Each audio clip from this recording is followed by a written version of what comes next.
So you step on the scales and say, oh my God, I got to cut out the donuts and hire a trainer.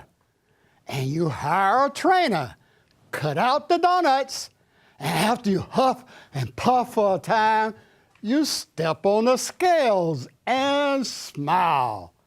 So what do you do now? You celebrate by eating donuts again. And the weight comes back. Doggone it. Can you ever get to the right weight and maintain it? What if you knew that the you who steps onto the scales isn't you? What if you knew that you can never be weighed or measured? What if you knew you were not a body? Sound crazy? Join us and see if who you really are is a visible form or maybe something else. This is Who Am I? Who am I? Who am I? Who? Our purpose is to awaken. Who am I? To awaken to absolute truth. Am I? Who am I? Who? Who? Our purpose is to awaken to absolute truth. Absolute. Absolute. Absolute. Absolute truth. Our purpose is to awaken. Are they one and the same? Absolute and truth. That's our purpose. Who am I? Okay, I was talking about weight. Now, I know none of you can identify with that. You know, that scale, that horrible scale, you know. Like you go, well, if I step on it today, oh my God, you know. Well, that's, you know, what we've been looking at, you know, for the last few shows, we've been looking at something called attachments and reactions, okay? And one of the primary things that we are attached to is our body, okay? We think that I'm somebody. I came out of another body, we all said. A woman that we call our mother. You know, Joan and I came out of the same woman if we identify with a body. And then I have people who are other bodies, like sisters, or fathers, or, you know, brothers, or whatever, okay? And so it looks like the body is the central focus of who I am. And this is what we want to get to, this attachment to the body, all right? Because when you think you're a body, you have something called, I have a mind, and we call it a brain, that's a pound and a half of flesh, and I call it, it's inside of me, and there's a world outside of me, okay? I am here, and I look out at a world outside because I identify with a point of reference, and this point of reference is the body, okay? I am here, and that here is defined where my body is. And we don't go, well, yeah. I mean, isn't that true? Well, that's what we want to look at. Is that true? Gloria. I was just reading your primary quick Kickstarter question. Have you ever had an experience that made you question if you are a body? Uh-huh. And I never have had an experience where I questioned that until I came my first time coming here. Okay. And you asking the question, who am I? Uh-huh. So, yes, it's contributed to my spiritual growth or my spiritual walk. But it's like in my world, that was never a question you asked. Yeah. You just automatically assume that, of course, this body is part of who I am. Yeah. And if it's a tall body or a short body, a female or male, it's all that determines what your life is going to look like. Sure. Yeah, I mean, that's a very important point. We assume that we are a body, and from that, all our experiences are determined. I can call myself a male, and by being a male, I look out and I go, ooh, there are females. Okay? And I've been taught something called females are different than males. And then I have reactions to females, okay? And society teaches me, well, you got to watch out for females, or you got to get you a female, or whatever, okay? It does. Come on, is that news to you? No, I think it's funny because what about people that, you know, have both sex organs? Yeah, well, You know. that kind of throws a loop in there, doesn't it? Oh. Yeah, but they're still identifying with a body, John. No, that's what I was going to say. They are still a body. Yes, yeah, I still think that there's something material, that there is substance, and this substance is corporal. It can be gathered by the senses, okay? And that is the foundation for what we call reality. But we're here to question everything. But I don't think we are a body. I think we're in a body, but What we you mean? ain't a body. What you mean? Tell me more. I think it's illusory. What is illusion? The body. Okay, so what are you in? An illusion? Yeah, yeah, Okay. because if you turn sideways, you're gonna look way different than you are if you face me, Okay. you know? And if I was up on a 12-story building, you would look different. Yes. So it's all illusory. Okay. I think. Yeah, who's the one who's saying it's an illusion? Who's the one? Yeah. It's my mind. There's that's saying- somebody. It's my mind. See, when do you get away from being thinking that you're a body? Okay. Probably after you die and before you were born. Ah, so is there existence that you have before birth? Absolutely. How you know? I remember. Do you? I mean, No, there are but- some people who say that. Yeah, there are some people that say I mean, have you had that experience? that of meeting people that say No, that. no. I mean, knowing that you had some experience before you became that female body from Ohio. I feel that I was something different. Okay. Yeah. All right. Let's hold on to that. Yeah. Yeah. I mean, see, we got a question. There is this identity. You can't deny identity. Who's going to deny I am. Oh, thank you. You may now, I mean, you can't get away from I, okay? But this identity, this I that I call myself, is so attached to something called a form. I have to have something that is limited in time and space, okay? That's what Big Bang 13.8 billion years ago supposedly happened according to science, okay? The creation of something called, this is limited, time, space, matter, okay? And that this was the creation of limitation. Or you can take, Genesis 1 and 2, all right? There was this God who was limited, and he created something called not himself. But I don't think it was a he. I think it was a she. Well, she. It's still a body, yeah. A headdress on and everything, right? Who was it? I'm just. I know. It's all right. Because, but, the thing is, because you don't need to take anything here seriously anyway. Okay? As you said, it's all an illusion. And if it's an illusion, why take it seriously? That's right. Yeah, but and we want to keep peeling this onion back. Now I know Sharon had an experience you have shared with us before. Do you want to share that experience of when I think called near death, or I don't know what you call it? Sure. I was on the operating table having some surgery, and at some point, I was floating in the ceiling, and I could look down and see my body on the table, and I could hear what was going on in the room, the music, and the doctor saying that they're losing her and push this and do that. And I was just floating there, and I just had this thought that was not me, that was her, but I was whatever that was. Yeah. But that wasn't me at all. And in that moment, I understood that I wasn't my body. Yes, Miss Joan. I was going to ask, although that was not you, were you assuming another identity? I understood in that moment that I was all. Because it's going to sound strange, but I could hear what was going on outside of the hospital. Like all at once, it was like enveloping me all at once. I could just hear sounds and noises and voices all at once. But I just was very clear, that's her, that's not me. That's not my name. Yeah, see, that's why, now most of us haven't had insurance. Has anybody had anything similar? I think you have. Haven't you, by here? Yeah, I did. Do you want to share or not right now?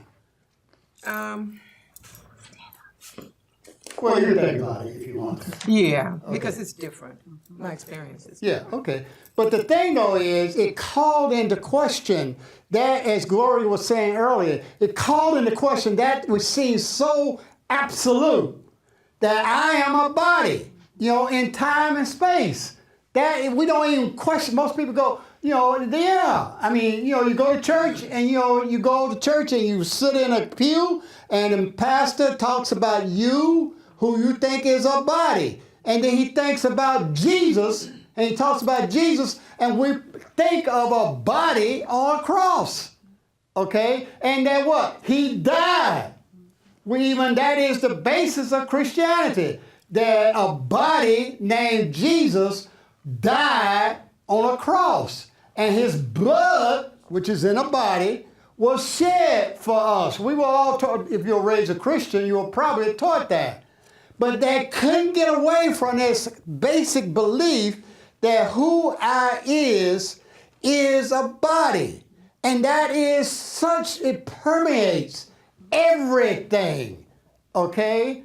Yeah, John. What about continuity? And I'm thinking within the confines of reincarnation. I've had people say, and in fact, that I think I was here before.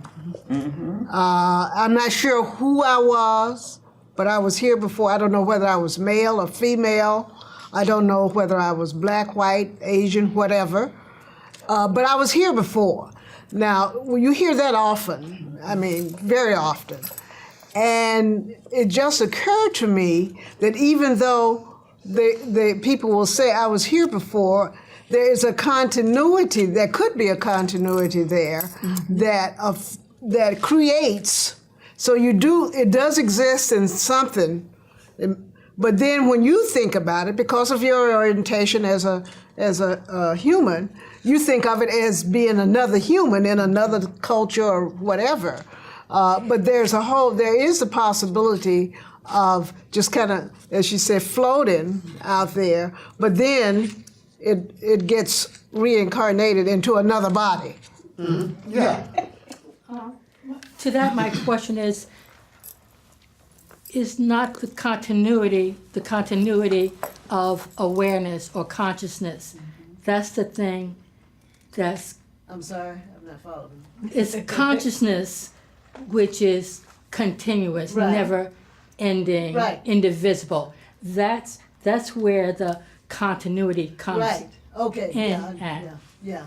Yeah, as Lydia was saying, I mean, yeah, John, what you're saying is that there seems to be something called a form, a limited form, okay? And, the basis of many of the Eastern religions, like Buddhism and Hinduism and so forth, is the principle of reincarnation.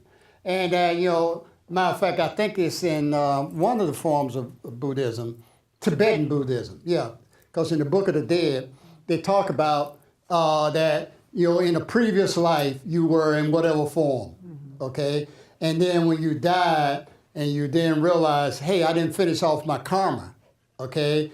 That, Robin and Ruth Carter, when they were getting ready to have sex, okay, that you say, okay, I would enter, when Robert Carter and Ruth Carter had sex, I would enter that egg. Okay, what's it called? Zygote? I forgot the biological, when the sperm hits the egg.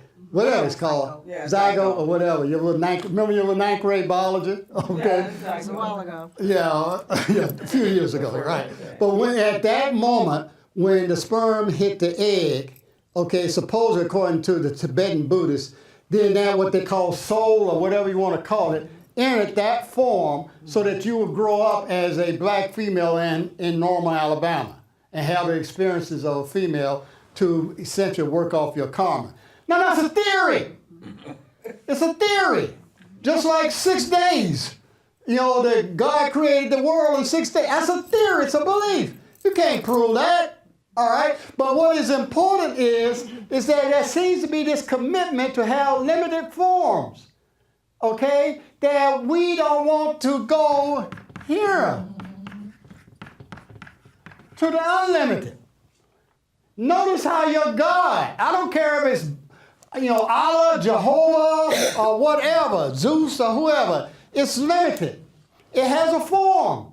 Like you said, we think God is a he.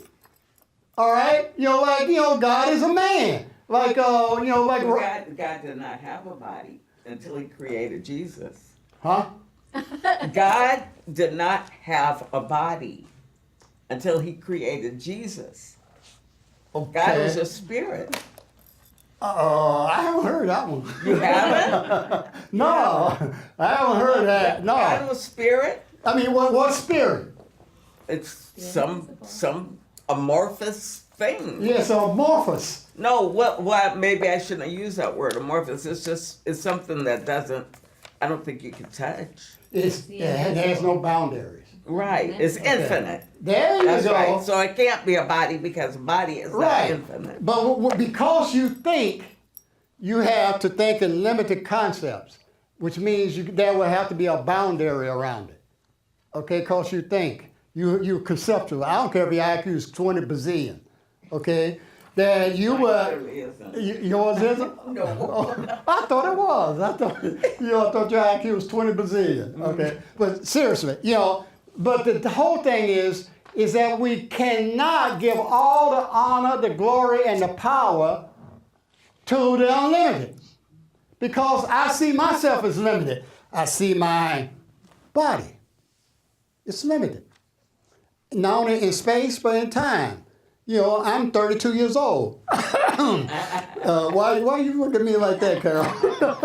But we all have what we call a birthday, okay? And we say, okay, I was born on this day, and then so many years later, we have what is called a death date, and it looks like we have a beginning and an end. Transition date. Transition, or whatever you want to call it, because we have to think in terms of limitation. That's the only sin there is, to think that limitation exists. And it exists because I think. And once I think, I will have something called a thing, an object. Okay? A thing. And this thing that I call me, that I think is so important. You'll go to your doctor and he says, I need to talk to you. You go, oh my God. That kind of stuff. Your blood work comes back and the doctor says, we need to talk, okay? You ever had that? And you go, oh my God, particularly as you get older. Now I know all of y'all too young to, even relate to this, But, that's because, again, that rigid identification with the body. Just notice, who would you be if you were not a body? You said spirit, okay? Then you have to ask yourself, what is that? What is spirit? Am I a spirit? And can that be more than one spirit? How do you know? Can you see a spirit? Is spirit available to the senses? This is where we want to go. But notice how even religions don't want you to go there. Science doesn't want you to go there. Science has to deal with things. All right? It has to deal with subject-object. There's an observable what? Data. There's a subject who observes the data. And that subject is, of course, me. I'm always the subject. But why do I think that I am a body? You get it? Okay? Like, for instance, did you have to say? Well, it's like it's something that's tangible, or it appears to be tangible. I can use my senses to relate to it. It's like, how do I relate to the infinite? Yeah, you can. Yeah. That's the. Well, it's just like I don't know if you're in your science classes, if you remember people saying that is a chair, it seems, but really it's just a bunch of molecules, yeah, negative and positive, and so it's really not a solid thing, Right. So and it's the same way with the body, Yeah. Yeah. When Joan, our brother, died back in April, and he was cremated. You know, when we went to that wall, John, and where they put Bobby's ashes, you know, and I was thinking, I said, is this where we all end up? In a box, either in a box, or, you know, because his box was about like that, like a cigar box size. You know, or, you know, like, you know, where you get from Willie Watkins, one of those $10,000 caskets or whatever, you know. But you wind up and you go, and this was the funny thing I think about. I used to think about the cemetery. When I used to run, I used to have a course where I used to run through a cemetery. And, you know, I would see people come to the cemetery and, you know, they'd bring flowers and stuff like that. I said, ain't nobody there. That's right. Okay? But it's all psychological. Yeah, I mean, I understand the need for grieving and all that kind of stuff, okay? The grief process. But, you know, it's like there, again, that rigid attachment to the body as the identity, okay? That is what the mind has to do. It has to attach itself to a thing. Yeah. It's only because we've been conditioned to think like that. I mean, it came from our mothers and fathers, and they got it from their mothers and fathers, and Where did they get it from? it just Adam, goes. where did Adam and Eve get it from? If you go all the way back to Adam and Eve. Yeah, where did they get it from? I don't know. I don't know if there really was an Adam. Yeah, sure. You just said something, that it's attached to the body, the mind is attached to the body. But if it wasn't attached to the body, Where would it be? then it would be crazy and lost because it's nothing to attach itself to. And that would be craziness for us. That would be Yes. insanity for us. Yes. See, I have to be able to locate something. Okay? I am located here in a room in Atlanta, Georgia. That's what we said, all right? But what is unlocatable? Can you locate God? Like, for instance, people say heaven, and they automatically point up. Okay, or you say hell, and they automatically point. That's the conditioning, okay? But that's just the mind which has to locate, and it becomes a thing, a place. You know, heaven is what? Paved with, streets paved with gold, you know, whereas milk and honey, that don't appeal to me. Milk and honey? Come on. You know, maybe 72 virgins might be better for some people. Yeah, I think I can relate to that. Or whatever, okay? But the thing though is, you know, that's the way that, you know, we have to have something called, it's locatable in time and space. But, you know, it's kind of like when when Stephen Hawking gets to something called, you know, Stephen Hawking is a scientist, you know, gets to something. What was before Big Bang? You know, now that's a question that presumes that there's something called time. And once you have time, you got to have space. Okay? And so you go, okay, I got to locate it. Well, locate, you know, infinity. How can you locate infinity? What's the reference point? See, I can locate me because I'm located. I can say as a here as opposed to a there. Okay? You are there and I'm here because I identify with this body. Okay? But a God who's unlimited, infinite, as Sharon was saying, what you gonna do with that?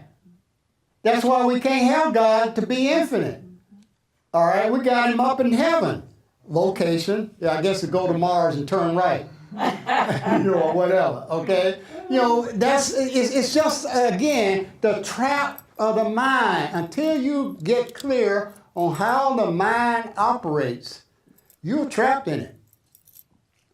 Yeah, Addie. I along with getting married, I acquired a dog. And I don't know if many people have a dog here, but I talked to this dog, and I know that dog understands what I'm saying. Okay. You know, so I have to conclude that the dog has a mind. Mm-hmm. Yeah, because you have one. You think? I guess. But Maybe your husband might not say sometimes you don't. You know. But when I tell the dog to do something, she does it. Yeah. But and if she doesn't feel like doing it, she has never once said, Yeah. you know, she just don't do it. Yeah.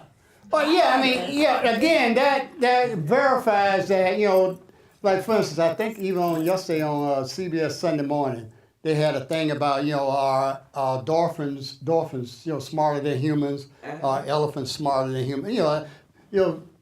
People being, scientists have been. But again, we think that the mind is the brain.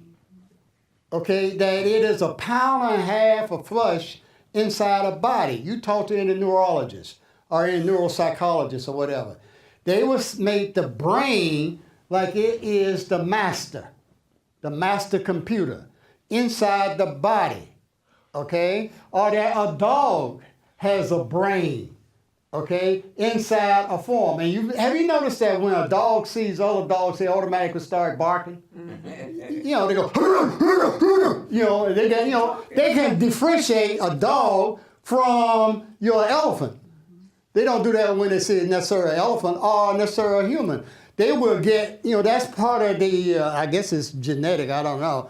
But their brains to make those discriminations. What if your mind cannot discriminate, cannot make any distinctions?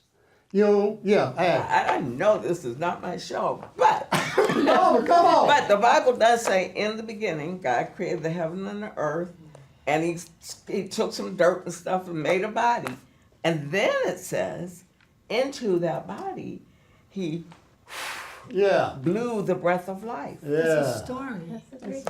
Yeah. Now it also says that God took Adam's rib, and made y'all. Woman means out of a man. That's right. Yeah, and that's why y'all supposed to be subservient to us. Okay. It's a story, y'all. It was made up by men. Okay. Look, we have to. The human mind has to have this. It has to have cause and effect. And I got to understand that the effect came out of a cause. And I just got a signal that we got to wind this up, because otherwise this effect will be in some kind of cause or whatever. But okay, we'll put a stop here. But again, question, what's the source? What's the basis of God? What's the basis of human? Ain't no what you call you. Are you a body, or are you something more other than a body? Stay with that question. Be quiet and see what happens. Thank you.